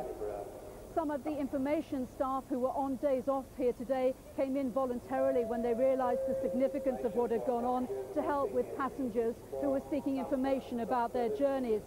We found mixed views, some people shaken by today's events, but others convinced that rail travel was still a safe form. Yeah, I'm a bit worried, anyone would be, I think. I mean, actually, that accident was a complete fluke. I mean, you're much more likely to get killed on the roads. I mean, there's probably that number of people killed on the roads during this day, but it just doesn't hit the headlines. So the accident this morning wasn't out to do with trains, I think it was our car. So if you are thinking of travelling from York, there are obviously no services between here and Doncaster. The advice is to go from York to Leeds, and that's by Northern Spirit, and there are then hourly services from Leeds to King's Cross. So no services directly from here. Go to Leeds, where there are hourly services to King's Cross. Go from York to Leeds on Northern Spirit services. Obviously disruption will last for the foreseeable future. From York Railway Station, handing back to Harry. Penny, thanks very much indeed. We have a special programme tonight looking at the whole of the day's events. That takes place just after 10:25. You can see how surgeons at the Hull Royal Infirmary and the RAF launched their own fight for life as they battle to save those injured in the crash. You know, it's rather difficult at some stages to describe initial feelings when you see something like this. It also makes you realise how lucky we are to have rescue services of the calibre of the people we've seen in action today. The quick response in the most trying of circumstances was nothing far short of remarkable. We leave you tonight with the pictures we'll never forget. 13 people have died, others are fighting for their lives, and all because they took the wrong train at the wrong time. From all of us, good night. Good evening. Well, yesterday it looked as though the winter cold snap would end. 70 people injured, the fatalities far worse than Hatfield, but the cause nothing whatever to do with Railtrack or the rail companies. Good evening. It started as an ordinary traffic accident, a tyre blowout, and ended with nearly 2,000 tonnes of mangled Railtrack trucks and carriages. Tonight, a bizarre rail disaster in which tragic coincidence renders the phrase total accident entirely justified. We report how a Land Rover and its trailer veered off a bridge approach onto the East Coast Main Line, yards short of the crash barrier designed to safeguard it. And we hear the harrowing consequences. And then all the windows shattered. It was frightening at the time. We took some ladders and broke a few windows, and with assistance of other passengers started helping people off the train. Also tonight, 8 new outbreaks of foot and mouth disease, at least one so far unlinked to any other, and the first in Northern Ireland. And from Germany, how officials there found British sheep carrying foot and mouth but not suffering from it. And the other headlines tonight, the Snakehead connection. A court hears how the traffic in illegal immigrants led to the deaths of 58 people in an airtight lorry. Under investigation, the Belgrade prosecutor orders the police to act against Milosevic. And game on. Eriksson reveals his hand as England prepare to take the field against Spain. The scenes of carnage, the testimony of survivors, the search through the wreckage, so much of today's train crash near Selby was sadly familiar. But the cause of the accident, which left 13 people dead and 70 more injured, was truly exceptional. Not a broken rail, nor signalling failures. Today's tragedy appears to be the result of something as banal as a burst tyre. The crash happened in North Yorkshire, south of Selby, near the village of Great Heck. It was just after 6 in the morning when a Land Rover travelling westbound on the M62 suffered what's thought to have been a tyre blowout. It was pulling a trailer which had a blue Renault on it. The two vehicles and the low loader slid off the motorway and rolled onto the East Coast mainline track. At the same time, the 4:45 a.m. Newcastle to London GNER service travelling at 125 miles an hour approached the vehicles. At 6:12 a.m. the train smashed into the cars. The impact derailed the passenger train, but it managed to stay upright for a few hundred metres. Travelling at around 60 miles an hour in the opposite direction was a 1,600-ton Freightliner goods train. The two trains collided. The impact left all 9 carriages of the passenger train derailed and one flattened. Well, now Sarah Smith has spent the day in North Yorkshire and joins us now from the crash site. Sarah. John, the emergency services are still working here tonight, trying to recover the dead from the horribly mangled wreckage. They've removed 2 bodies so far. They know there are another 11 still trapped inside. They can't rule out that there might be still more trapped in the wreckage. And at the same time, investigators are trying to establish how this tragedy occurred. As you said, not a rail accident this time, well, not the fault of the railways, but a road accident which became a rail accident with such terrible consequences. The big unanswered question is how the Land Rover was able to come off the road and end up on the railway line. The bridge over the tracks, the safety barriers on either side of it appear to be undamaged. Justin Rolat now reports on the events of the day here in Great Heck. In other recent crashes, there is no suggestion that an equipment failure caused this tragedy. No problems with signalling, trains or tracks. This appalling accident appears to have been just that, an accident. This Land Rover attached to a trailer carrying a car appears somehow to have slipped from the motorway bridge down onto the railway below. The driver is understood to have scrambled from his car, but as he desperately telephoned the emergency services, the 4:45 express train from Newcastle came through. It is thought to have been travelling at full speed, 125 miles an hour. The train hit the Land Rover head-on, and as it continued to hurtle down the track, the train began to derail. That's when a northbound freight train travelling at 80 miles an hour and laden with thousands of tons of coal came through. The train hadn't been going very long, making steady progress, when all of a sudden it started to brake quite hard, which was the first indication there was anything wrong. The sensation then of grit on the track before the train jumped off the track and went down an embankment. There were about 100 people on board the passenger train. Many were commuters bound for London, planning to catch the start of the working day. The damage was horrendous. Carriages were thrown across the tracks. One ended up in a field. We were called to it at 6:30 this morning. The first crews on arrival were met with obviously a scene of devastation with casualties from the train wandering around in the field. They had to prioritise which carriages they were going to attend to first. So what we did, we actually tasked a firefighter from to go to each carriage and do an assessment of each carriage to see how many people were in there, whether they were injured severely or just walking wounded, or if people were trapped. 13 people died in the crash, 70 were injured, many seriously. It took almost 7 hours to cut free all the survivors. The local vicar was on the scene soon after the accident happened. I've never seen anything like it. It was very, very distressing. People were very, very upset, very shaken, and from my point of view, the worst thing I've ever seen, I think. I've never seen anything remotely like this. A makeshift hospital was set up to treat the wounded in a nearby field. A fleet of ambulances ferried people to local hospitals, and at around midday, John Prescott arrived to survey the damage. It's horrific, and from a set of unbelievable circumstances. But nevertheless, I hope that the inquiries that are being conducted at the moment and the investigations will give us more information as to what happened. But at the moment, of course, our thoughts must be with those who've been injured, and indeed the relatives of the dead. And again, to express our appreciation to the emergency group, the services that have come and done a wonderful job. The big question is just how that Land Rover came to be on the tracks. Police say there is no damage either to the motorway bridge or to fencing. Channel 4 News understands the driver is still being questioned by police. Perhaps only he can say precisely how this appalling accident happened. Justin Rowlatt, Channel 4 News, just outside Selby. Dealing with the huge numbers of seriously injured people in a tragedy like this is obviously an enormously difficult operation. First priority is the walking wounded, and a triage centre was set up in a nearby barn to try and treat them.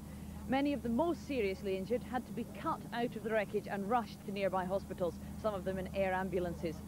Pontefract Hospital took the largest number of the casualties, and there tonight 2 patients are still in intensive care, 6 more in a serious condition, and another 13 being kept in overnight on other wards. Earlier there today I spoke to Mike Playforth, who described some of the injuries he'd had to deal with. The injuries have either involved the head, chest or abdomen.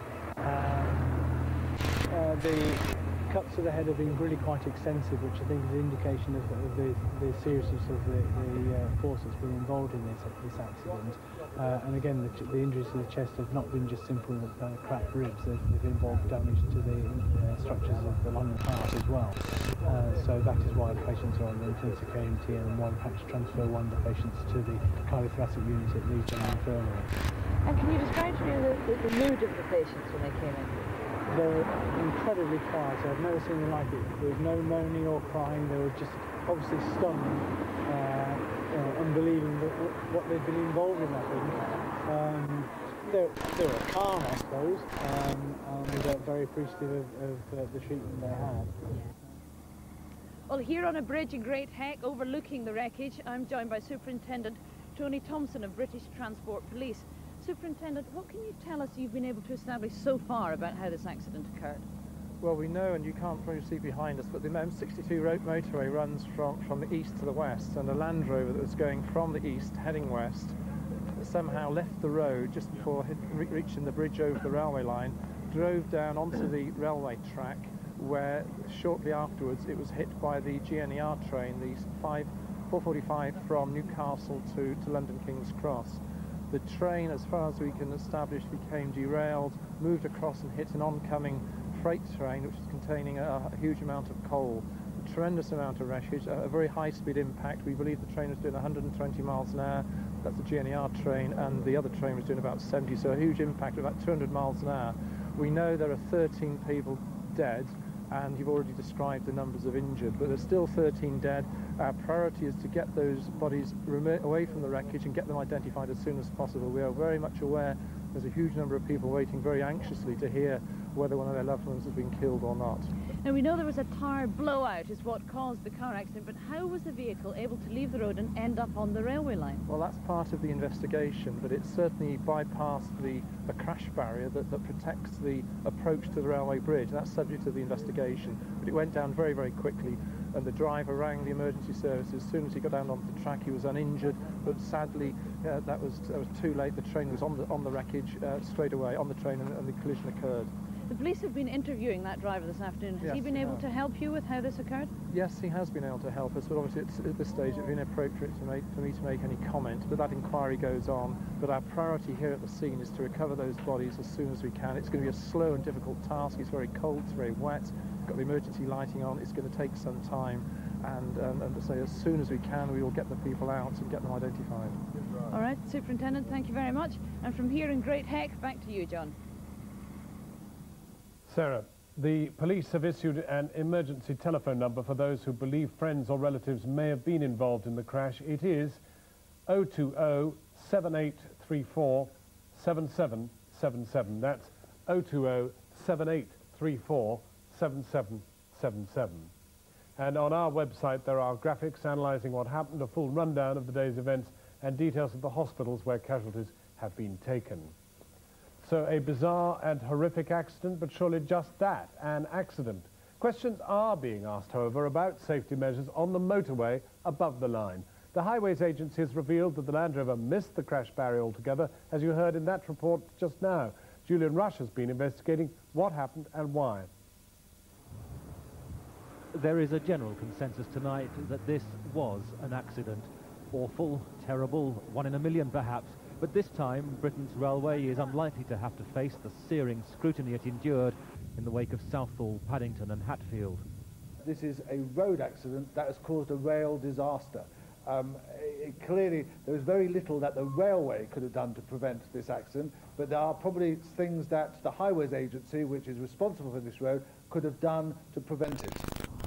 That means the crash barriers on and before the motorway bridge. Attention must focus on their strength, and more particularly their extent, for it seems the Land Rover left the road here before the bridge barrier begins. This bridge had the standard 30 metres of barrier either side. Is it enough? In the last 3 years, 29 road vehicles have come off bridges or embankments to end up on the tracks. In only 2 cases were they hit by a train and no one was killed. This sort of accident is very rare. If that vehicle had fallen in front of the train and the train had hit it, had the freight train been further away, say a mile away only, then of course signals would have been replaced to danger and the freight train would have stopped. There is always a point at which you are beyond the braking arrangements of the train. In other words, it was so close that the tragedy happened. One railway issue will feature in the report ordered by John Prescott. As a matter of routine, health and safety investigators will examine the crashworthiness of the coaches. But this was Mark IV stock, only 10 years old, some of the most modern on the railway. Its construction as a steel tube reckoned the safest around. Experts say the miracle is so many survived. It's possible these trains met at a combined speed of about 150 miles an hour. We don't know yet, but something in that order. Now just imagine a Boeing 747 just touched down at 150 miles an hour, runs head-on into another stationary aircraft on the runway. I don't think you'll be looking at 13 dead and 40 or 50 injured in that case. The sadness on the railway is tinged with bitterness tonight too. Private bitterness that, unlike the other crashes, the words scene of crime haven't been used. Bitterness that the same questions that were asked then of train drivers' history or state of mind aren't apparently being asked of the Land Rover driver. That this will be dismissed and forgotten as a mere road accident from which few lessons need be learned. Julian Rush. Now, within the last few moments, reports have been coming in of a strong earthquake in Seattle in the United States. The tremor, which lasted around 45 seconds, measured 6.2 on the Richter scale. The epicenter was around 30 miles from the city. Witnesses say the quake was strong enough to rattle buildings and cause superficial damage. There are no reports yet of any injuries. We'll bring you details as we get them.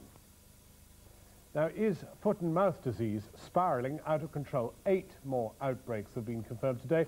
Thousands of farms are under investigation. An hour ago, confirmation of the first case in Northern Ireland. The Ministry of Agriculture at the same time is investigating claims that one farmer in Cambridgeshire has been flouting emergency rules banning the movement of animals.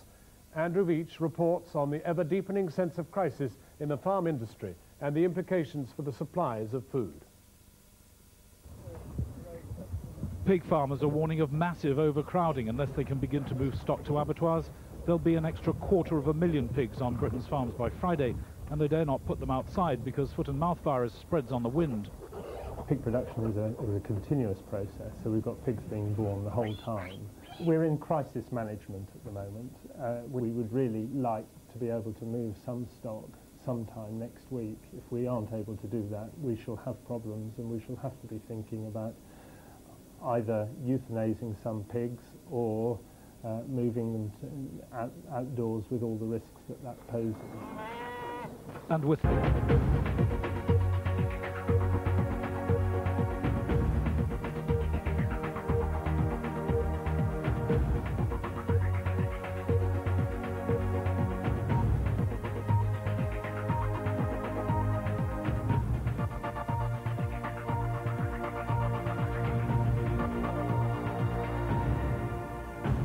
13 people have been killed and many more seriously injured in a rail crash in North Yorkshire.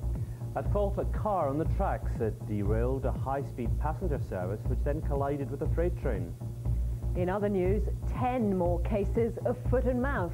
France says it'll destroy sheep which came into contact with British animals.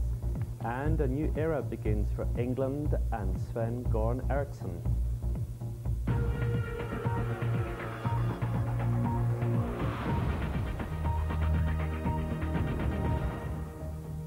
Hello, this is BBC News 24. I'm John Nicholson. And I'm Carrie Gracie. Good evening.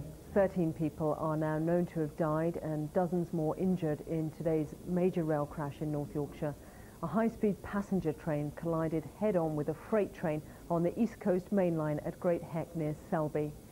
The collision happened after a Land Rover and trailer crashed off the M62 motorway onto the railway line. Its driver desperately tried to warn signalmen that the line was blocked, but the warning came too late.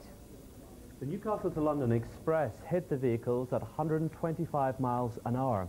It was derailed but travelled upright for a quarter of a mile until a freight train travelling in the opposite direction and carrying 1,000 tonnes of coal smashed into it. The 445 from Newcastle to King's Cross was carrying around 100 passengers when the crash happened. The train derailed after hitting a vehicle on the line.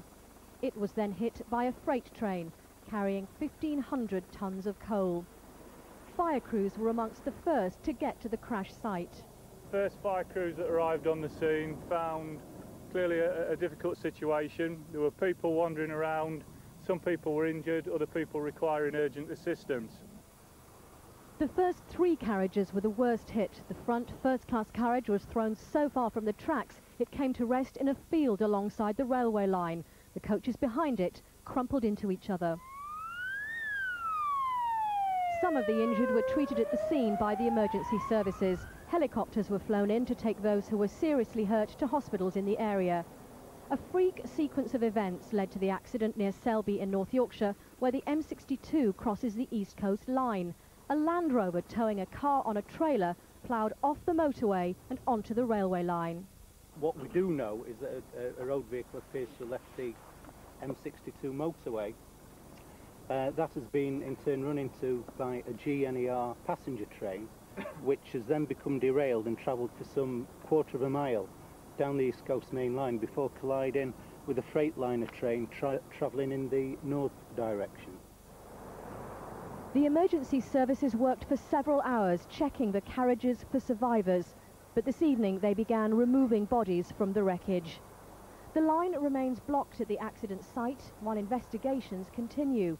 Rail services are severely disrupted and GNER are advising people not to travel to and from the region. Kim Barnes, BBC News. The injured passengers were taken to a number of hospitals throughout Yorkshire where doctors reported some critical injuries and provided urgent surgery. Around 30 of the wounded were taken to Pontefract, where some have been speaking about their experiences. Throughout the morning and at times working in terrible weather, a fleet of helicopters and ambulances transported the injured to hospitals across Yorkshire. Some were luckier than others and after treatment could go home. To be honest, I can't remember a huge amount. I just remember that sound like there was someone throwing stones over the train, and then you could feel it go off the rails, and then to be honest, I can't remember anything after that until I was standing on the track. Relatives of the victims say the injured are deeply upset by the crash. Just seeing a lot of people injured today, and she's had another worse gear. I think that's the reality of it. She could just as easily be dead now, or badly injured. Many of the victims were far more badly hurt. More than 30 were taken to Pontefract Hospital, just a few miles from the scene of the crash. The victims had a variety of injuries, some of them very serious. At least 2 needed surgery. I think every patient we had here was able to indicate to some degree how they were feeling. Most were obviously very shaken and very upset, as perhaps you can imagine. Some patients clearly required specialist treatment for head and spinal injuries, and they were transferred to other hospitals. Many, though, are still too ill to be allowed home and will need medical treatment for some days to come. Catherine Marston, BBC News, Pontefract. Well, earlier I spoke to our correspondent Catherine Marston, who is at Pontefract General Infirmary, and she told me about the latest about the casualties. 31, as I said in that report, that were initially brought here to Pontefract Infirmary. Of course, many people were taken to other hospitals across this county. But of those that were brought here, there are now 16 remaining. The others have been treated and discharged.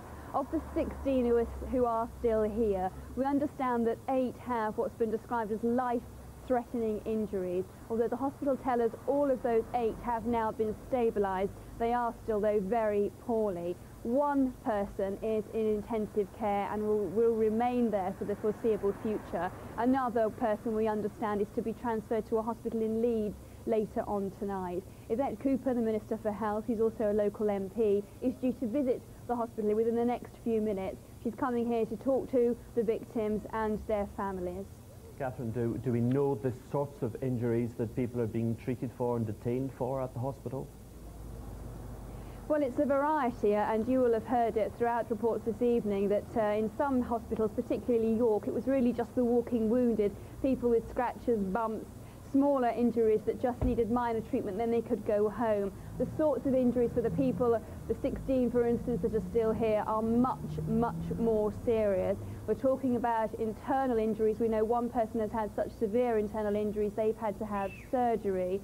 Others have very serious injuries, for instance, to their chest, then to their head, and also spinal injuries. Some of these require specialist treatment in specialist units around in other hospitals, and they have subsequently been transferred to receive that specialised medical care. The majority of people that are still here, though, still have very serious injuries, and the hospitals say that they will be expected to stay in hospital for at least the next few days. Catherine Marston. Well, live now to the scene of the crash, and our correspondent Kevin Bouquet. Kevin, of course, one of the abiding mysteries of today is how that Land Rover, why that Land Rover travelled all the way down the embankment and onto the railway line. Can you shed any more light on that this evening? Well, no, the mystery is simply getting deeper. We discovered from John Prescott's statement at the Commons an hour ago something we didn't know before, which is that after leaving the motorway, this Land Rover and trailer travelled 100 metres across a field and down an embankment to a railway line. It seems quite incredible that it would travel that far, that it couldn't be stopped for some reason, that it didn't run into a tree or a bush or a ditch or anything, but that it managed to get all the way down to the railway line. And then, of course, there was this extraordinary sequence of events, coincidences really. There just happened to be a high-speed express heading south at the time. There just happened to be a freight train carrying coal heading north, and the whole lot collided with the disastrous consequences that we've seen. And that we can still see behind you. What is actually going on there this evening at the crash site? Well, to be honest, I'm not sure. There has been work going on in the last couple of hours since it got dark. They've been working under arc lights, and literally within the last couple of minutes behind me you might be able to see a digger has started work. I'm not too sure what exactly it's doing, whether or not they've actually begun the work of clearing away wreckage yet, but what we understood that they were doing in this last couple of hours was removing the bodies of the 13 people known to have died in this accident. There are concerns that the death toll might rise, and the reason is that the wreckage of the train, it is so tangled that they simply won't know until they clear all of it whether there could be some more bodies there. But hopefully that situation will become clearer tomorrow. So they're still unable to account for all the passengers who were on the train this morning, or unable to number the passengers? No, that's the point. It's not a question of accounting for them, it's a question of numbering them, knowing how many there were. I mean, the rail authorities, the rail companies, GNER, they take bookings for these services, but by no means all the people who book seats turn up.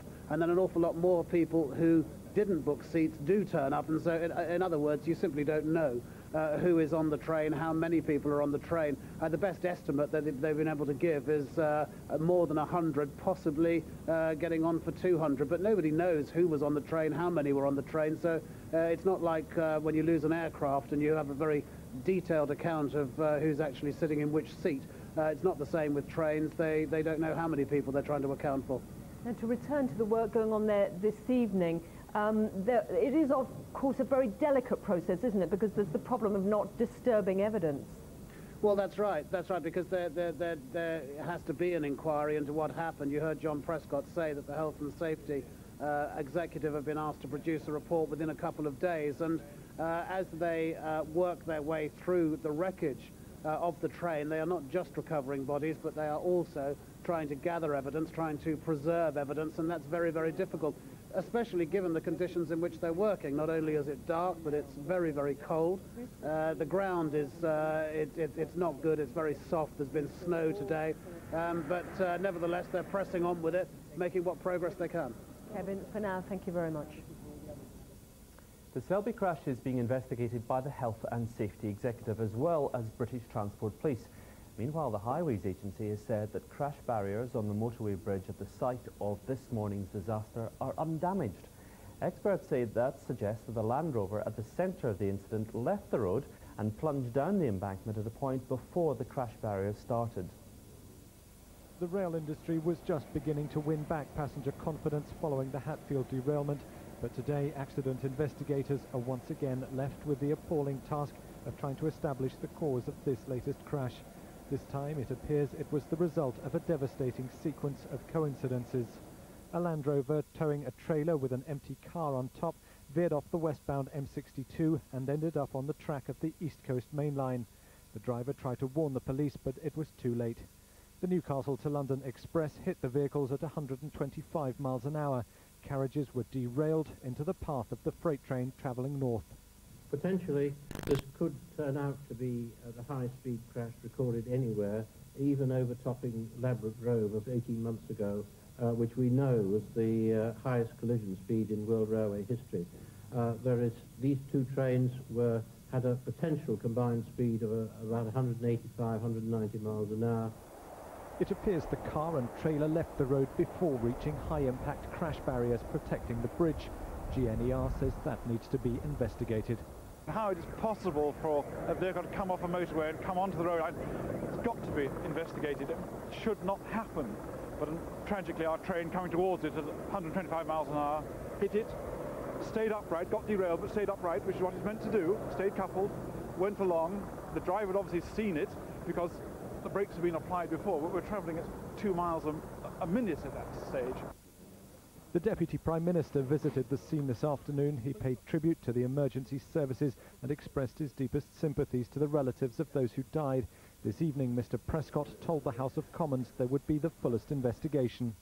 There are a number of agencies involved in this: the Health and Safety Executive, the Railway Inspectorate, the British Transport and North Yorkshire Police, and indeed the Highways Agency, all of whom will be conducting their own investigation.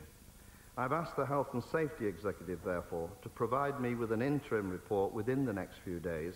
I shall then make a decision as to what further steps may be appropriate, and I shall assure that the report is made public. Outlining the sequence of events, Mr. Prescott said there had been just 40 seconds between the Land Rover driver's call to the police and the first impact. The car and trailer are thought to have travelled more than 100 metres from the road before coming to rest on the rails. The Highways Agency says the motorway bridge was protected by standard 30-metre crash barriers, which appear to have been undamaged. Investigators will now have to establish exactly how a relatively minor traffic accident led to such devastation. Daniel Bircher, BBC News. A short while ago, I spoke to our correspondent Duncan Kennedy, who's in the village of Snaith, near the crash site, where a church service is being held. I asked him to describe the mood. It is a difficult mood, a sombre mood indeed. It was a pre-planned service. It is Ash Wednesday today, and the service would have been held anyway, but it's taken on a completely different complexion as a result of the tragic events just down the road here. The ordinary vicar, Cyril Roberts, has decided to give way to the actual Bishop of Doncaster, who will now be leading the service. He wasn't due to give the service here tonight, but he thought, in the light of circumstances, he'd better come down and conduct the service here. That's the Right Reverend Cyril Ashton. He'll be conducting about an hour-long service, service of communion with hymns and prayers. He himself will be talking about his praise for the emergency services, and he'll also be calling for prayers for the bereaved and for the victims who are still in hospital. And he'll be specifically quoting from the Bible, one of the Beatitudes, in fact. One of the things he told me just a couple of minutes ago before the service started, that he'll be saying that he'll be calling for those who are blessed to mourn because they should be comforted. Just one of the things that he'll be calling on his congregation to do. He says this whole service was pre-planned, but I think its nature will change, its tone will change, bearing in mind the events that happened just a few hours ago, and bearing in mind the impact it's having not only on this community here in Snaith, but right across the whole of North Yorkshire and into the East Riding of Yorkshire. Now, as the Prime Minister expressed in the Commons this afternoon, the local community have obviously been incredibly helpful in terms of feeding the emergency services, in terms of helping in every way that they can. But of course, by now, this evening, the shock of what's actually happened must be sinking in. Yes, I suppose it is sinking in, but people here are still reeling from this event.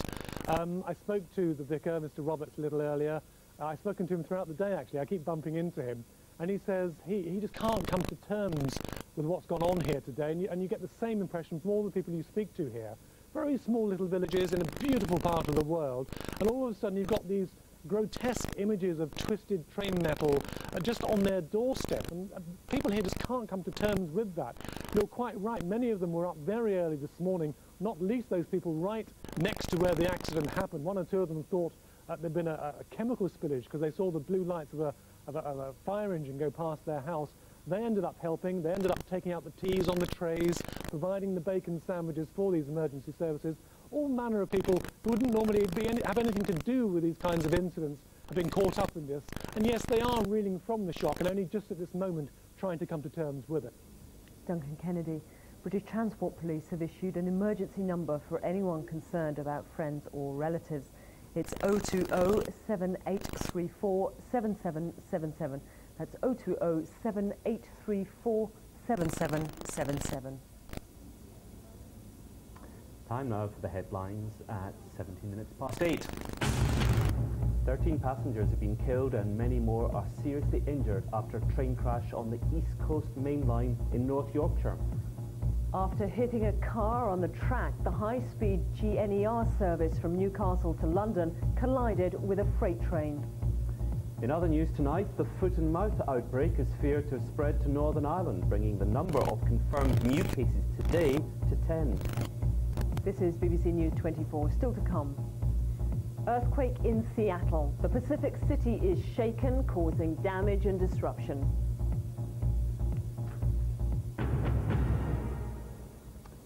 First though, let's catch up on the sports headlines with Adam.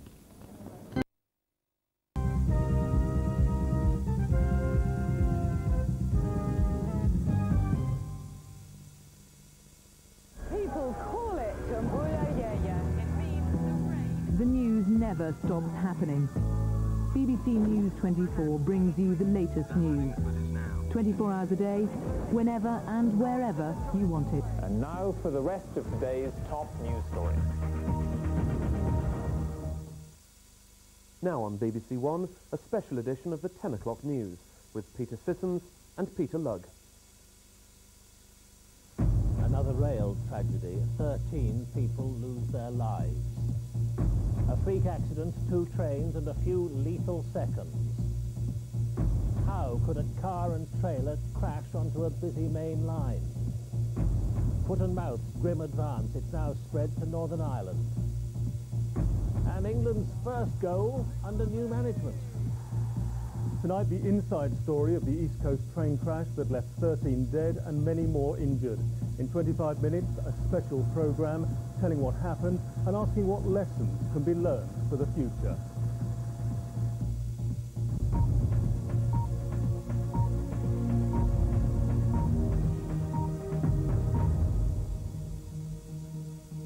Good evening. Britain's railway, barely recovered from disasters of its own making, was struck today by a bizarre accident completely outside its control.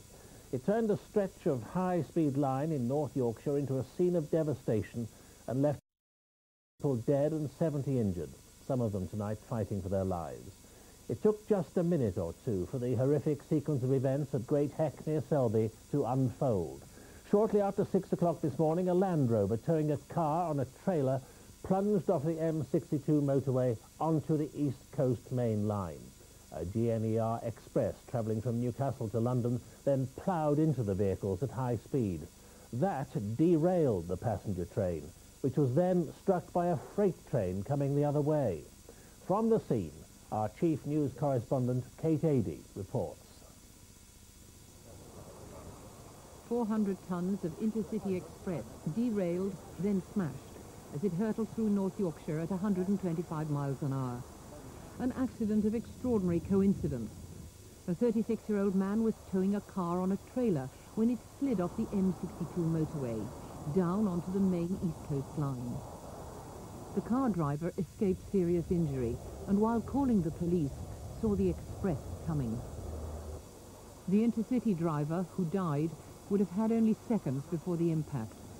All 11 carriages came off the track, juddering and careering, only to be ripped into by a freight train coming the other way. It seemed as though there was something underneath the carriage, dragging on underneath the carriage. And then all the glass in the windows shattered and the glass was flying about. And something must have hit the carriage on the side, because on the right-hand side going south, the seats were torn out and into the aisle. Both trains were partially under a bridge. It was dark, just after 6 a.m, and local residents were soon there. There's a lot of diesel about. One of the things that surprised me was there's even diesel up on the top of the bridge here. It was absolutely soaked in diesel when I came across. The whole thing's just an absolute carnage. I personally cannot believe how a train can disintegrate into so many pieces. It is absolutely incredible. Many of the passengers managed to get themselves out, but at least 30 had to be cut free, though it took 7 hours, amid a jumble of wreckage and tons of coal from the freight train. There was quite a number of people just dazed walking around. They got themselves off the train and they're walking around in a fairly dazed state. We managed to gather them all together and put them into a holding area, which was one of the farmers' sheds here. We then searched the sides of the track up and down about 200 metres in front and behind the train to make sure nobody had wandered away and fell into ditches and things. So that was the scene when we first arrived. It was absolute chaos. RAF helicopters took the most seriously injured to Hull and Leeds, headed for these and 3 other hospitals. Pontefract General Infirmary took in 30 people, 2 needing immediate surgery, and others then transferring for specialist treatment. A number were able to leave. To be honest, I can't remember a huge amount. I just remember that it sounded like there was some like sort of throwing stones over the train, and then you could feel it go off the rails, and then to be honest, I can't remember anything after that until I was standing on the track. Throughout, there was no panic, just immense shock and confusion amid a major rescue operation. The scene was a whole mixture of emotion, great shock, but also a calmness and a purpose of working.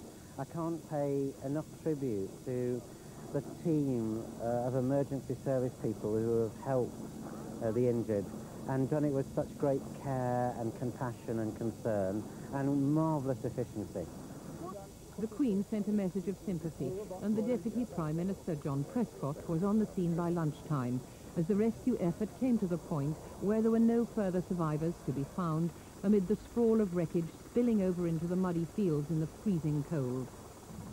As darkness fell, the detailed search and inspection of the area ceased, but the job of retrieving bodies from the wreckage goes on. Not an easy task, and one which is likely to continue well into tomorrow. But it'll only be when heavy lifting gear is in operation to clear the badly mangled front carriages that the death toll can be confirmed. An accident which it seems could not have been foreseen. 2 cars tumbling from above in the dark onto a railway track between 2 oncoming trains. Kate Adey, BBC News, North Yorkshire. Several investigations into what happened have already begun. One of the key questions, how it was possible for a vehicle to get round a motorway safety barrier and onto the railway track. Our transport correspondent Simon Montague reports. For the investigators, the clues as to how the Land Rover, its trailer and the empty car landed here lie on the motorway above. Beside the hard shoulder, you can see the tyre marks in the grass. And travelling along, you realise the vehicles were already halfway down the embankment before the start of the barrier that's supposed to protect the railway line. Why the Land Rover left the road isn't clear. A tyre blowout's being suggested, but the police say they've no evidence yet as to the reason.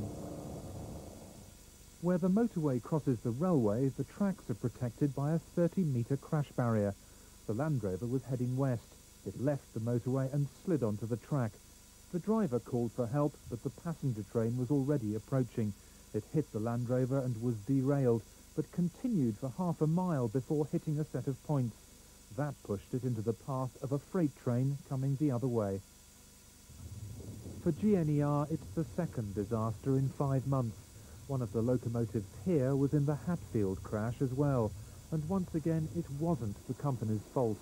How it's possible for a vehicle to come off a motorway and come onto the road, it's got to be investigated. It should not happen. Our job is to make the railways safe, and after Hatfield we have worked so hard to make the railways safe, and we continue to work to make the railways safe. And then for something like this to happen, that's got to be looked at and investigated. And tonight the Deputy Prime Minister promised the fullest possible investigation.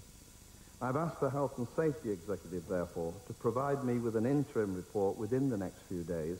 I shall then make a decision as to what further steps may be appropriate, and I shall assure that the report is made public. Mr. Prescott said the investigation would look at the motorway safety barrier.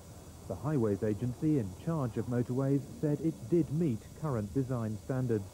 Some question whether the standards might need to be changed. Clearly this is a road accident that caused a rail disaster. Clearly it is to the Highways Agency, which is responsible for the roads, that we must look to answers about why, for example, there wasn't a long enough barrier to prevent this accident.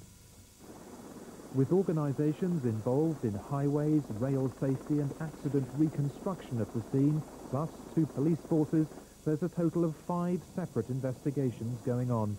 It'll take several months to work out how all this happened. Simon Montague, BBC News.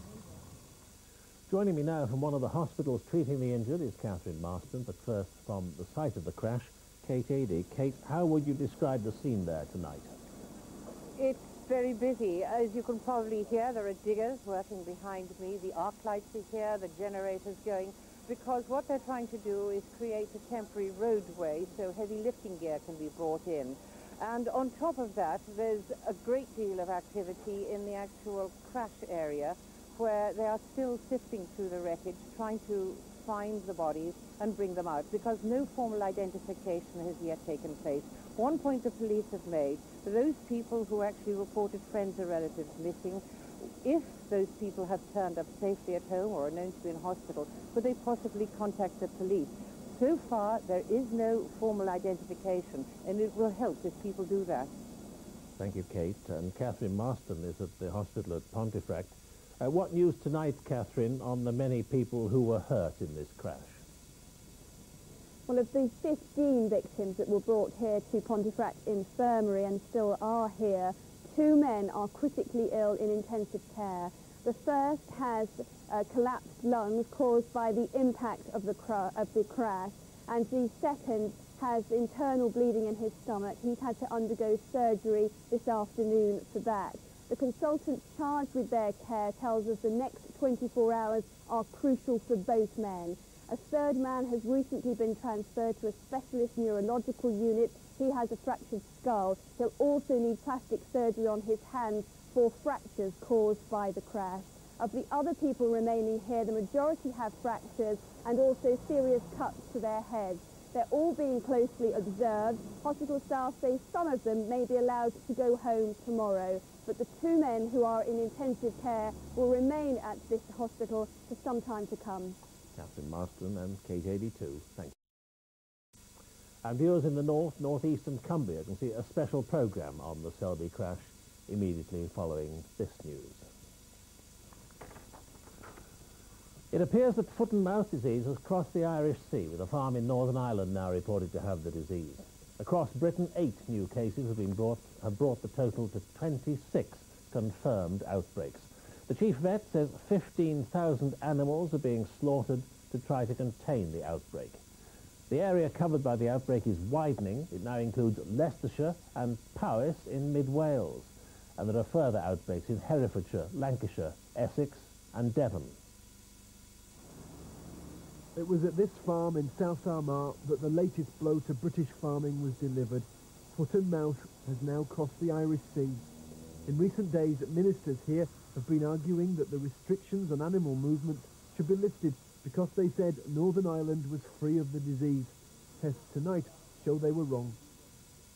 I can confirm that on examination at slaughter, some of the sheep presented symptoms which are consistent with foot and mouth disease. I have to tell you that it is now my belief that we are looking at an outbreak of this disease in Northern Ireland. Tonight there are 400 extra Irish border police in place. They don't want illegally imported animals to shift the disease south. This is a terrible blow to farmers here. Supermarkets had hoped, if there was a shortage, to turn to Irish beef from both sides of the border. In Wales, the disease is already established. Now it is the spread that frightens. On the Menai Straits Bridge, every car into Anglesey now goes over a disinfected mat. Few communities can now feel safe. On the bleak, snow-swept hills of Powys, they hoped isolation would give some protection, but they are as vulnerable as any, and today, another family caught up in the crisis. I think it is the killing and the burning. It's going to be the worst of all things. Digging a trench and putting your stuff that you've struggled to get up through, isn't it? It's your livelihood gone. There is almost paranoia in the countryside about the spread of this disease. The smell of disinfectant air around farms. Britain continues to close itself down, and tonight the calls to leave the country alone received royal support. I feel I must just add my own plea that everyone should try and do everything they can to avoid unnecessary movement around the countryside, to avoid spreading this highly contagious disease. And this is the horrible reality of this disease. Foot and mouth was confirmed on this farm in Northamptonshire yesterday. Today the farmer slaughtered every animal. You can't honestly imagine it, you know, just dead shape and, you know, it's horrible, it really is. With every day of new confirmed cases, the fear in the British countryside continues to grow. Every farmer is concerned that they will be the next victim, that they will have to spend a terrible day destroying their livelihoods